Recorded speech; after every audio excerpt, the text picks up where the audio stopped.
Magandang buhay mga bata! Tara, samahan ninyo akong matuto kasama si Teacher Aika, your online teacher. Please don't forget to subscribe, like, share, and hit the notification bell for more videos. Thank you! Revised K-12 Curriculum, English, Grade 5, Quarter 3, Lesson 6. Topics: generating generalizations, statements of facts, opinion, and fact-based opinions. Layout of informational text. This is Teacher Aika, your online teacher.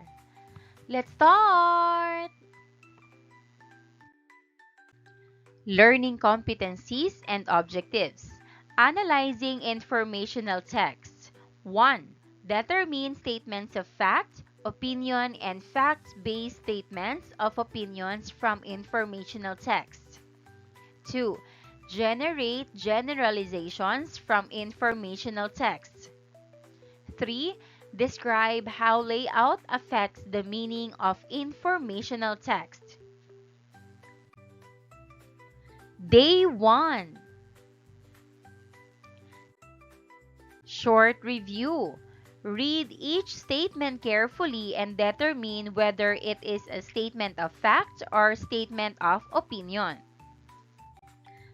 1. Peace is essential for any nation. Answer: opinion. 2. The United Nations was founded in 1945. Fact: most people feel that peaceful protests are more effective than violent protests.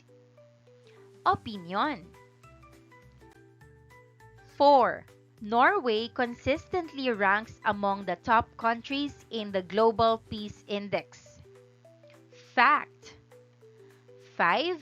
The absence of conflict is the most important factor in achieving peace. Opinion. 6. Mother Teresa once said, "Peace begins with a smile." Answer: fact. 7. The world would be a better place if all countries get rid of their nuclear weapons. Opinion. 8. There were over 40 active conflicts worldwide in 2023. Fact. 9. Peace treaties are often difficult to implement. Opinion. 10. Meditation can bring inner peace. Opinion. Have you ever heard something on the news or read something online and wondered if it was true, just someone's opinion, or maybe a bit of both? Example answer: yes, sometimes I hear things on the news or online and I'm not sure if they are true facts or just someone's opinion. Why do you think it's important for us to be able to tell the difference between facts, opinions, and statements that mix both? It's important to know the difference so we won't be easily fooled and we can make smart decisions based on what is true. How would you categorize these statements? Which is a fact? Which one is an opinion? A. The Earth orbits around the Sun. Fact. B. Chocolate ice cream is the best flavor. Opinion. C. Many people believe that regular exercise improves mental health. Statements of fact-based opinion. Subtopic number 1. Generating generalizations. Definition: statements of fact. A statement of fact is a statement that can be proven true or false through evidence, Facts are objective and verifiable.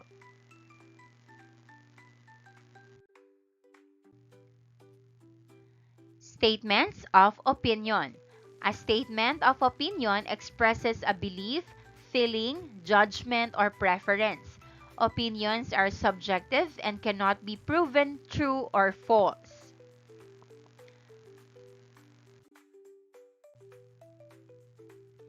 Statements of fact-based opinion. A fact-based opinion is an opinion that is supported by facts but still reflects personal interpretation or judgment. Characteristics. Statements of fact can be checked against evidence, objective and not influenced by personal feelings, true or false, regardless of who states them. Statements of opinion. Based on personal feelings or beliefs, subjective and influenced by personal perspective, cannot be proven true or false. Statements of fact-based opinion contains factual elements but also includes personal interpretation, can be partially verified but includes subjective judgment, often used to persuade or explain a point of view. Examples. Statements of fact. Water boils at 100 degrees Celsius at sea level. These can be verified through scientific measurement. The Great Wall of China is over 13,000 miles long. These can be measured and documented. Statements of opinion. Chocolate ice cream is the best flavor. This is based on personal preference and cannot be proven. In my opinion, watching movies is better than reading books. This reflects a personal judgment and is subjective. Statements of fact-based opinion. Regular exercise improves mental health, making it important for a happy life. The fact that exercise improves mental health is supported by research, but the idea that it is important for a happy life is an opinion. Many experts believe that climate change is the most significant issue facing our planet today. The fact that many experts believe these can be verified, but the statement also reflects a judgment about the significance of the issue. Explanatory notes. Statements of facts. Facts are statements that can be proven true or false. They are objective, meaning they don't change based on who is stating them or their opinions. For example, the Earth orbits around the Sun is a fact because it is scientifically proven. Statements of opinion. Opinions express what someone thinks or feels. They are subjective and cannot be proven true or false. For example, chocolate ice cream is the best flavor is an opinion because it is based on personal taste. Statements of fact-based opinion. Fact-based opinions are a mix of both facts and personal judgment. They are based on factual information but also include an element of interpretation or belief. For example, many people believe that regular exercise improves mental health, combines the fact that people believe this with the opinion that it improves mental health. Word example, Activity 1, fact, opinion, or fact-based opinion. Read each statement carefully and determine whether it is a statement of fact, an opinion, or a fact-based opinion. Write fact, opinion, or fact-based opinion next to each statement.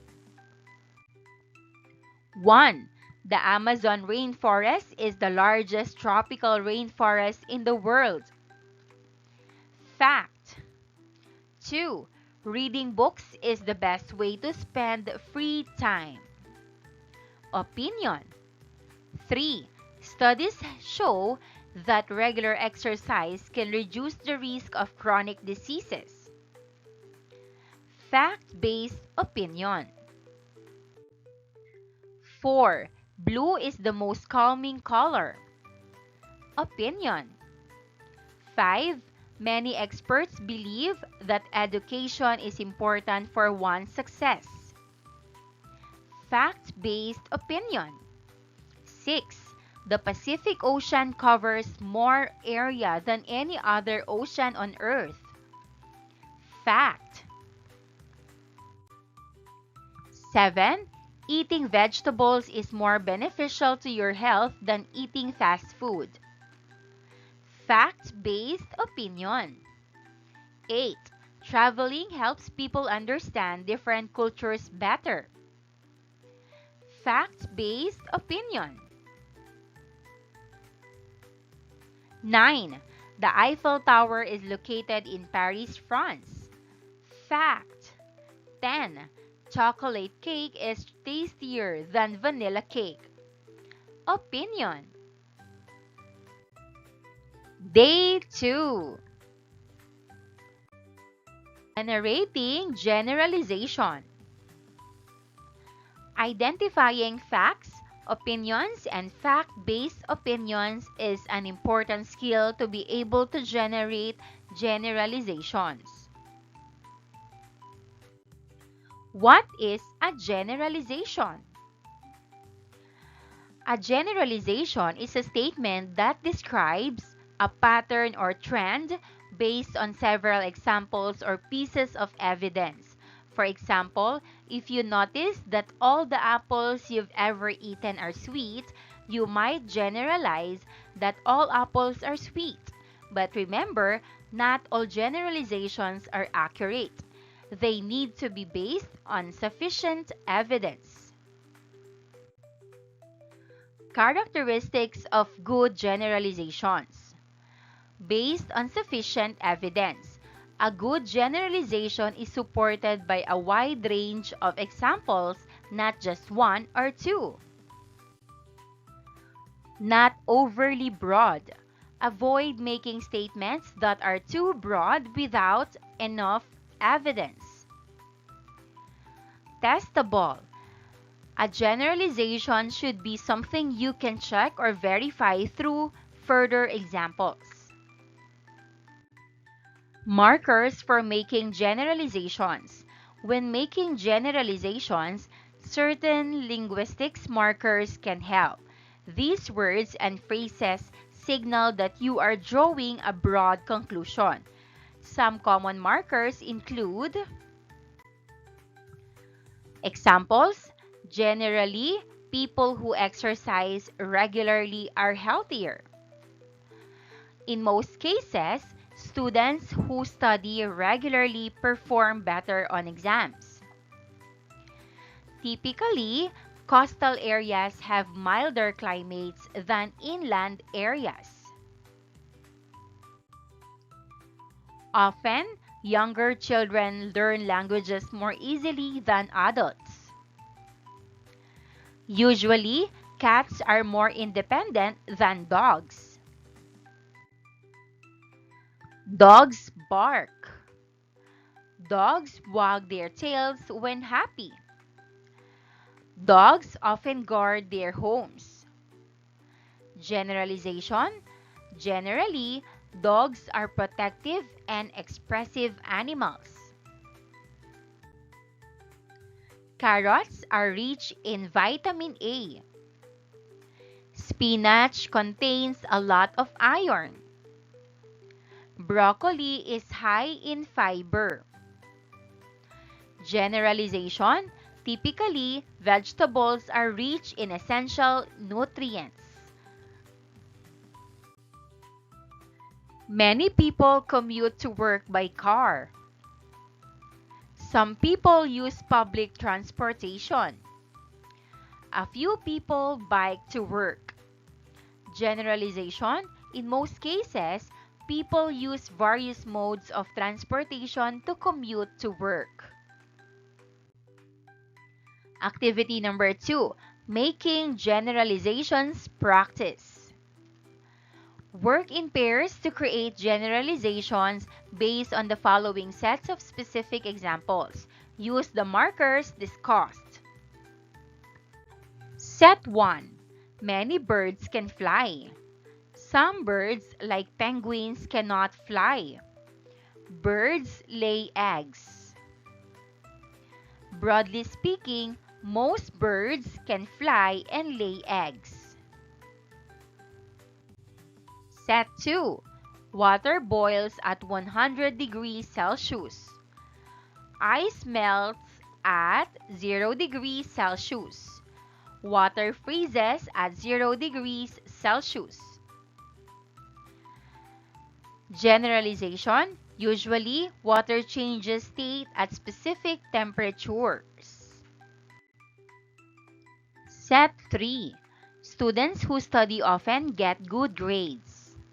Students who participate in class tend to understand the material better.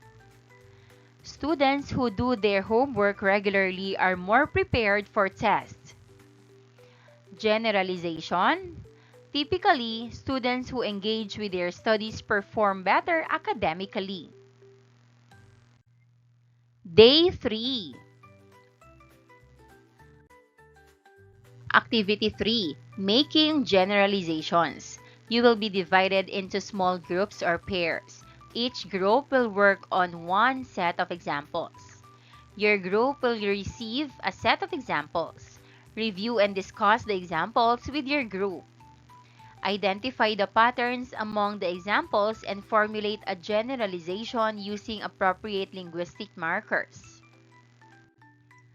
Activity sets. Set 1, animals. 1. Cats have retractable claws. 2. Dogs are often loyal companions. 3. Birds build nests to lay eggs. Answer: generally, cats have retractable claws. Typically, dogs are loyal companions. In most cases, birds build nests to lay eggs. Set 2. 1. Apples are a good source of fiber. 2. Oranges are rich in vitamin C. 3. Spinach is high in iron. Answer: generally, apples are a good source of fiber. Typically, oranges are rich in vitamin C. On the whole, spinach is high in iron. Set 3.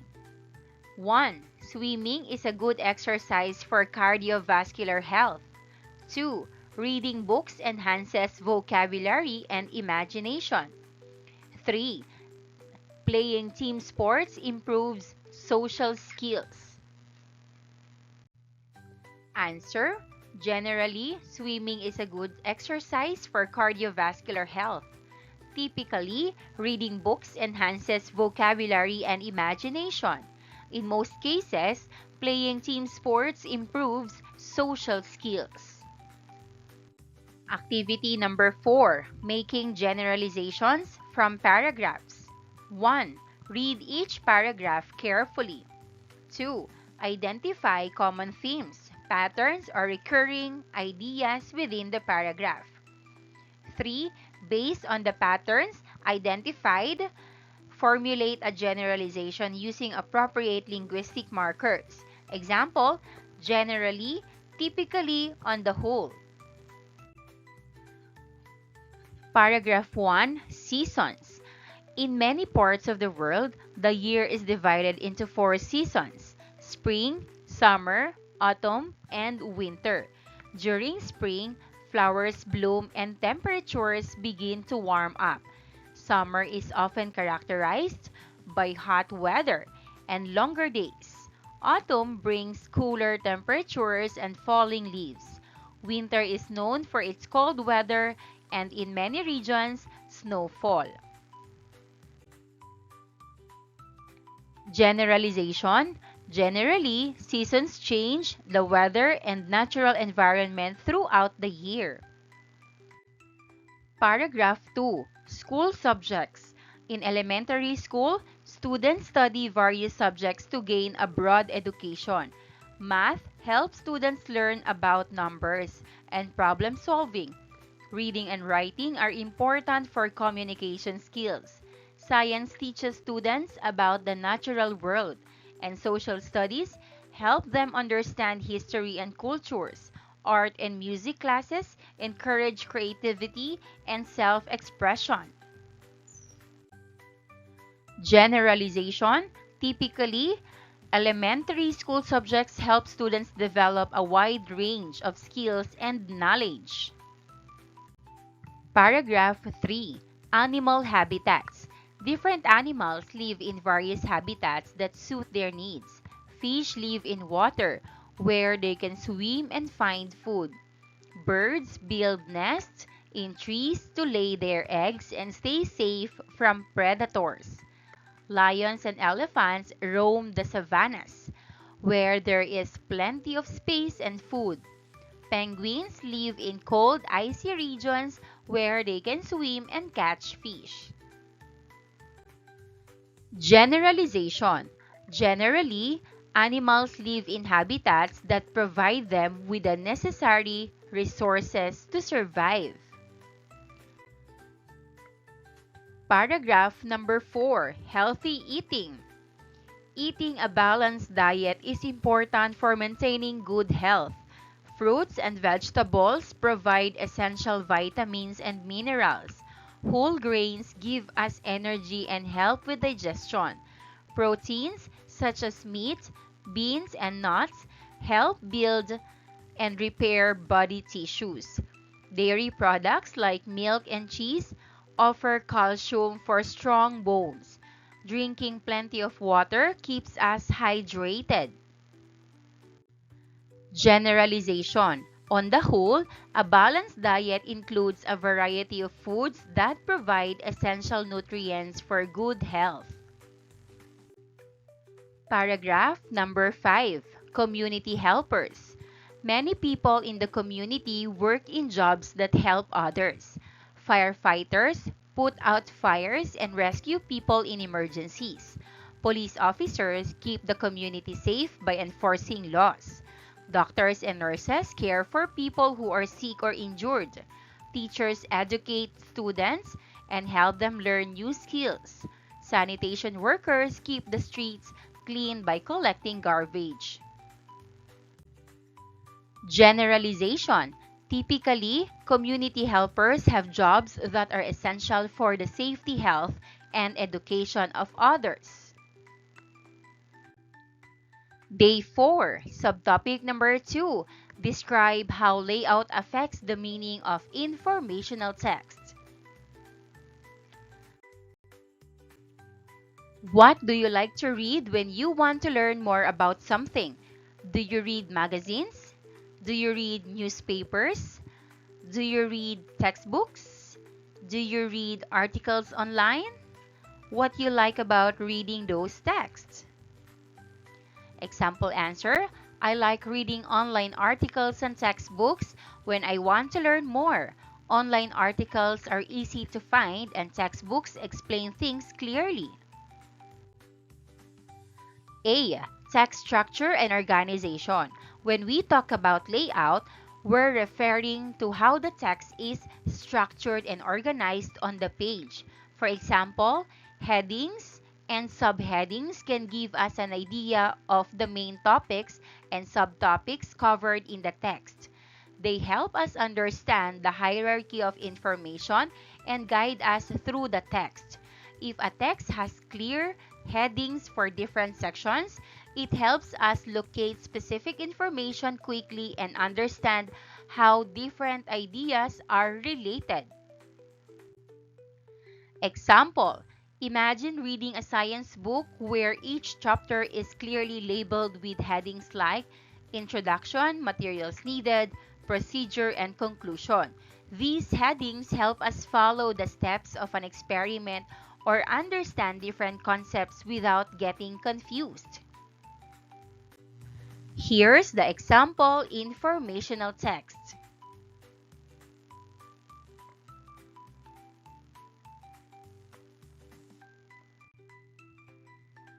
B. Visual elements and graphics. Visual elements such as pictures, diagrams, maps, and charts also play a crucial role in how we understand information. They can illustrate concepts, provide examples, or summarize data in a way that is easier to grasp than text alone. The placement of these visuals on the page can emphasize key points or highlight important information. For instance, a diagram showing the water cycle can help us visualize how water moves through the environment. Example, in a geography book, a map showing different climate zones around the world helps us understand where hot and cold climates are located. The size and placement of the map on the page can emphasize regions with specific characteristics such as deserts or rainforests.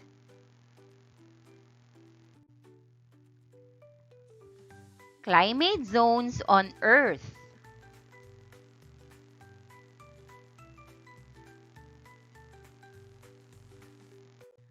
C. Text features and formatting. Features like bold or italicized words, bullet points, and numbered lists also affect how we interpret information. They draw attention to important details or key terms. For example, when we see a word in bold, we know it's essential to understanding the main idea. Bullet points can list steps in a process or highlight key facts. The use of different fonts or colors can also convey mood or emphasis. Example, in a history book, a timeline with important dates highlighted in bold helps us see the sequence of events clearly. Bullet points listing causes and effects of historical events make it easier to understand how one event led to another. World War I, Cause and Effect.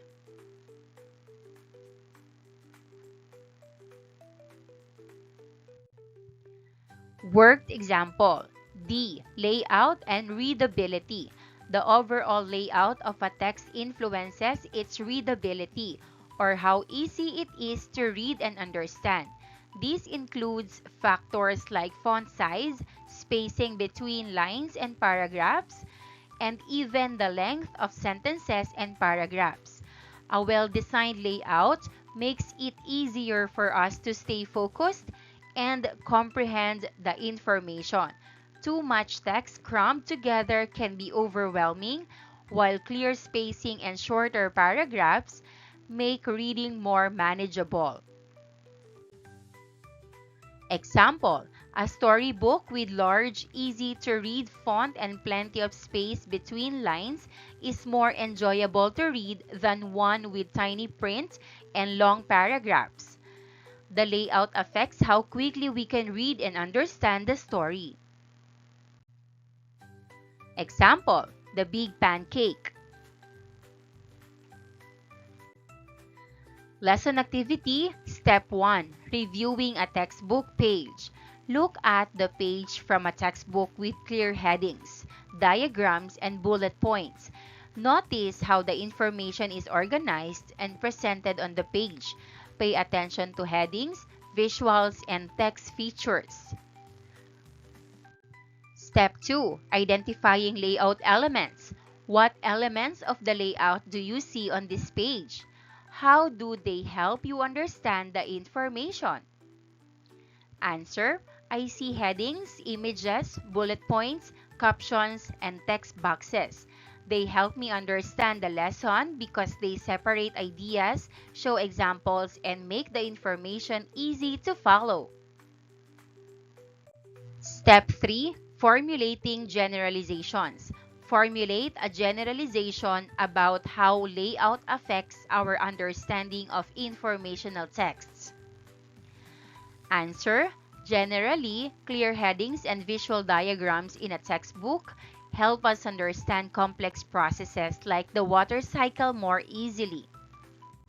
Step 4. Discussing errors and corrections. Sometimes, errors in layout can make information harder to understand.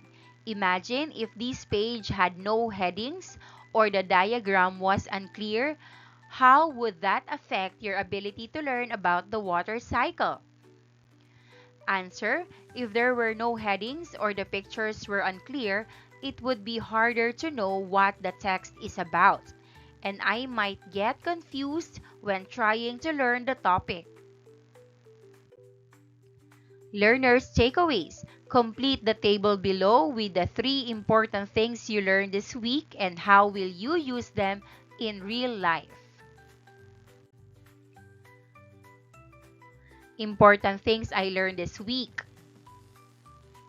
How I will use them in real life. What else I need to learn about this concept? How can identifying facts, opinions, making generalizations, and understanding the layout of informational texts help you in your academic and everyday life? How can you improve in these skills?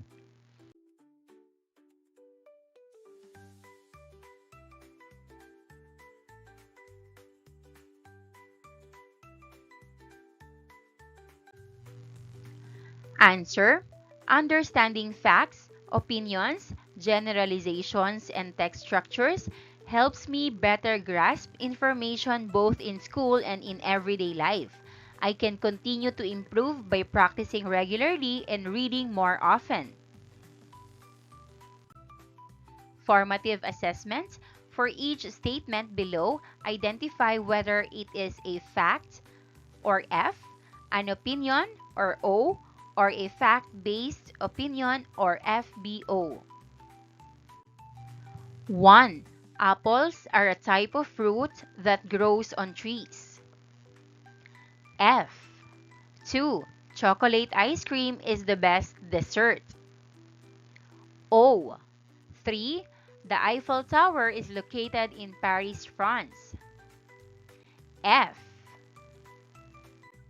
4. Many people believe that summer is the most enjoyable season. FBO. 5. Drinking water is essential for human survival. F. Formative assessment. Read each set of statements and choose the best generalization that can be made from them. 6. Dogs bark when they see strangers. Dogs wag their tails when they are happy. Dogs often chase after balls and sticks. Answer. B. Dogs have playful and protective behaviors. 7. Many students enjoy recess time at school. Children often look forward to weekends. Kids get excited about school holidays. Answer. B. Children enjoy their free time. 8. Flowers bloom in the spring. Trees shed leaves in the fall. Snow falls in the winter. Answer. A. Seasons bring different weather patterns. 9. John reads every night before bed. Sarah finishes her homework right after school. Emily practices piano in the morning. Answer. B.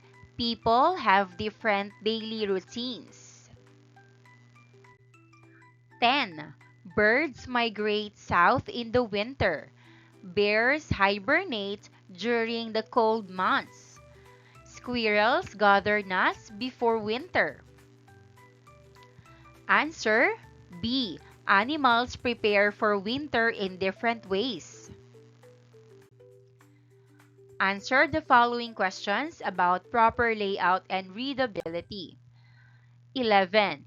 Why are headings and subheadings important in a text? Answer B. They help organize the information and guide the reader.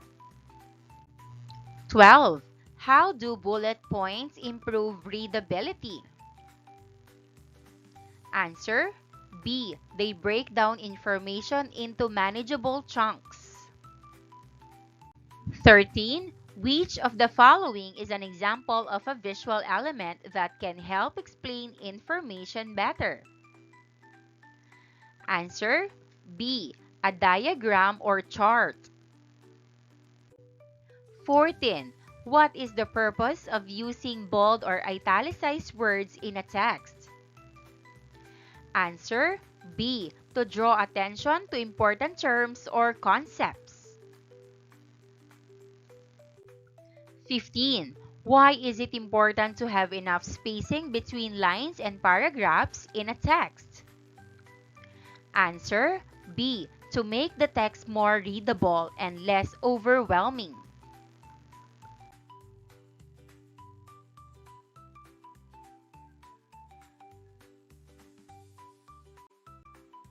Maraming salamat sa panonood! Huwag kalimutang i-like at mag-subscribe para sa higit pang educational content. I-click ang bell icon para ma-update ka sa ating mga bagong video. Salamat!